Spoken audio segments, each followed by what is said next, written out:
ಉದ್ಭವ ಮೂರ್ತಿ ರೀಪ. ಸುಮಾರು ಒಂದ್ 500 ವರ್ಷ ಆಗಾಕ್ ಬಂತ್ರಿ. ಆಲ್ಮೋಸ್ಟ್ ನಮ್ ಹುಬ್ಬಳ್ಳಿ ಧಾರವಾಡ ಮಂದಿ ನಮ್ ನಂದಿ ಮಹಾರಾಜ್ ಅವ್ರ ದರ್ಶನ ಮಾಡ್ಕೊಳಕಂತಂದ್ ಎಷ್ಟೋ ಜನ ಬರ್ತಿದ್ರಿ. ಆ ನಂದಿ ಮಹಾರಾಜ್ ಅವ್ರ ಸಮಾಧಿ ನೋಡ್ರಿಪ್ಪ ಇದ ಇಲ್ಲೇ ಹೆಂಗ್ ನೆಲೆಸ್ತಂತಂದ್ರೆ ಈ ಗುಡಿ ಯಾವಾಗ ಸ್ಥಾಪನೆ ಆತ, ಈ ಗುಡಿದ ಹಿಂದಿನ ಚರಿತ್ರೆ ಏನ್ ಫುಲ್ ಜನಸಾಗರ ಬರ್ತಿರ್ತೈತಿ. ಚಾನಲ್ ಸಬ್ಸ್ಕ್ರೈಬ್ ಮಾಡ್ಕೋರಿ, ವಿಡಿಯೋ ಪೂರಾ ನೋಡ್ರಿ ಅಂದ್ರೆ ತಿಳಿದೈತಿ. ನಮಸ್ಕಾರ ದೇವ್ರ, ನಾನ್ ನಿಮ್ಮ ಪ್ರತಿ ಹುಡುಗ MJ. ಸೊ ನಿಮ್ಮಪ್ಪನೇ ಇದ್ರ ಮತ್ತೆ ವಿಡಿಯೋ ಸ್ಟಾರ್ಟ್ ಮಾಡೋಣ ಬರ್ರಿ.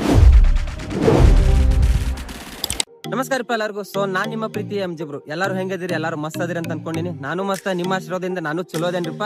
ಸೊ ಇವಾಗ ನಾನ್ ನಿಂತೇನಿ ನಮ್ ಹುಬ್ಬಳ್ಳಿ ಈ ಕಡೆ, ನಮ್ ಧಾರವಾಡ ಈ ಕಡೆ. ಸೊ ಇಲ್ಲಿ ಬೈಪಾಸ್ ಐತಲ್ಲ, ಹಿಂದೆ ಬೈಪಾಸ್ ಐತಿ. ಬೈಪಾಸ್ ನಡಕ್ ನಾನ್ ಬಂದು ಒಂದು ಜಾಗದಾಗ ನಿಂತೀನಿ.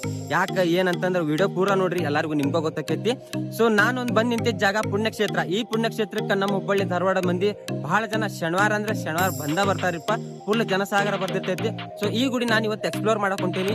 ಈ ಗುಡಿದ ಹಿಂದಿನ ಚರಿತ್ರೆ ಏನು, ಈ ಗುಡಿ ಯಾವಾಗ ಸ್ಥಾಪನೆ ಆತ, ಎದ್ರ ಬಗ್ಗೆ ಆತ, ಸೊ ಇಲ್ಲೇ ಹೆಂಗ್ ನೆಲೆಸ್ತಂತಂದ್ರೆ ಸೊ ವಿಡಿಯೋ ಪೂರಾ ನೋಡ್ರಿ ಅಂದ್ರೆ ತಿಳಿದೈತಿ. ವಿಡಿಯೋ ಸ್ಕಿಪ್ ಮಾಡಕ್ ಹೋಗ್ಬೇಡ್ರಿ, ವಿಡಿಯೋ ಫುಲ್ ಲಾಸ್ಟ್ ವರ್ಗು ನೋಡ್ರಿ.